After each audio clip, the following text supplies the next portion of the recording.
Many people have been asking, is this the end of the age? Is this kind of earthquake? Because we've seen earthquakes in many places recently. You look at Port-au-Prince, it was absolutely devastated by one. Then you look at Christchurch, New Zealand, that was a magnitude 6.3. And there have been so many aftershocks. I've heard from one survey over 90 aftershocks in that city. As a result, it's lost 25% of its population. There's a place called Littleton, which has literally been abandoned, major port in Christchurch, and it's been abandoned. And you have to get through police blockades and even in order to get in there. And now we have what is unimaginable, an 8.9 with a tsunami. There's talk today of bodies washing up on the shore, and the death toll at 10,000 seems, some experts are saying that's going to seem small in the next couple of days. So is this the end of the age? Should we be looking for more of these things? And this is the exact question that the disciples asked Jesus. You find it in Matthew 24, verse 3. Tell us then, when will these things be? And what will be the sign of your coming and of the end of the age? Now, there are three different questions here. When will these things be? That's referring specifically to Jesus just predicted the destruction of the temple. Second question, what will be the sign of your coming? And then the third one, and the end of the age. And looking at this, I kind of wish they just asked him one, because he gives a very long answer, and he answers all three questions over the remainder of Matthew 24. He answers specifically on the destruction of the temple with the abomination of desolation. When you see that standing in the holy place, then you know. And from that, the Roman army completely destroyed the temple. But we were interested in the where are we in terms of the sign of his coming, and then where are we in terms of the end of the age? And Jesus gives specific signs for that. First one, Matthew 24, verse 5, for many will come in my name, saying, I am the Christ, and will deceive many. In the current day, we see a lot of this, and I'm a little concerned within the church that we've taken it down too small, and instead of calling things, well, that's just not orthodox, we go into these are false prophets, and they're trying to claim some kind of messianic thing.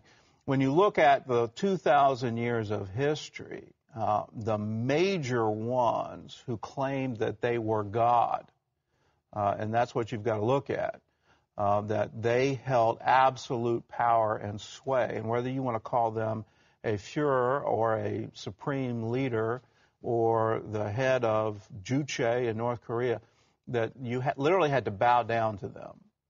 And that's what Jesus is talking about.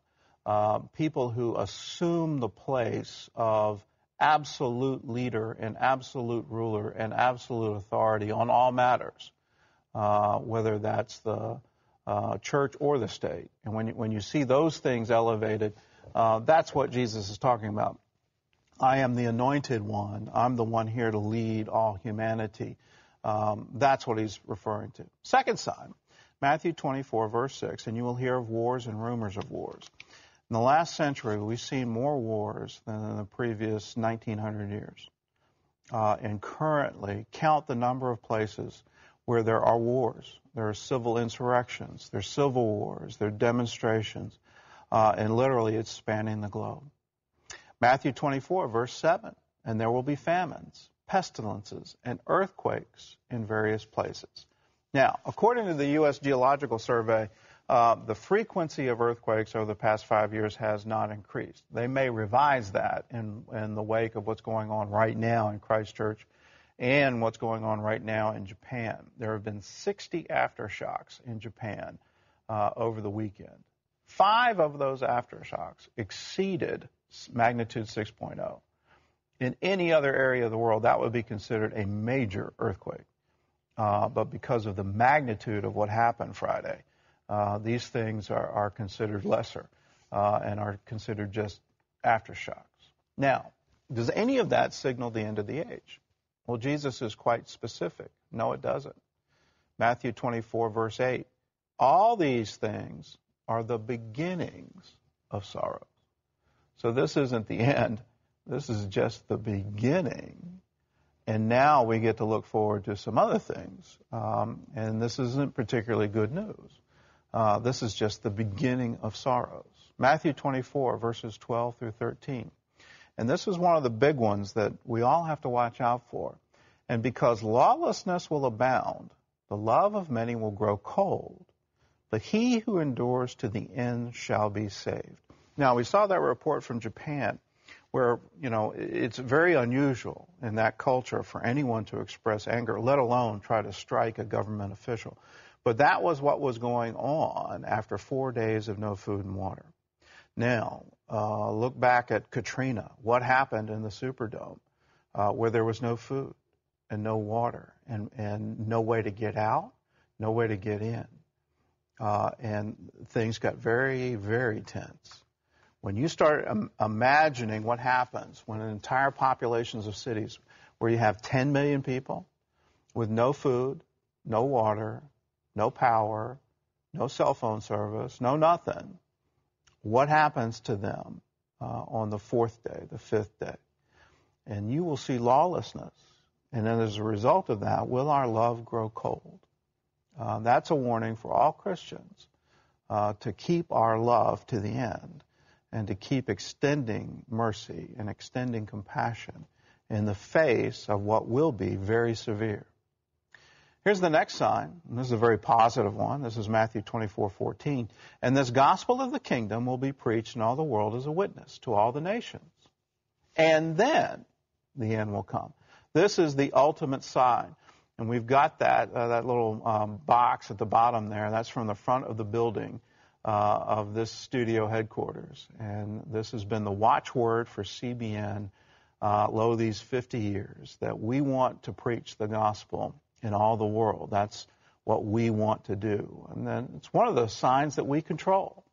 When you start looking at the signs, can we control earthquakes? Can we control famines, pestilence? Can we control wars?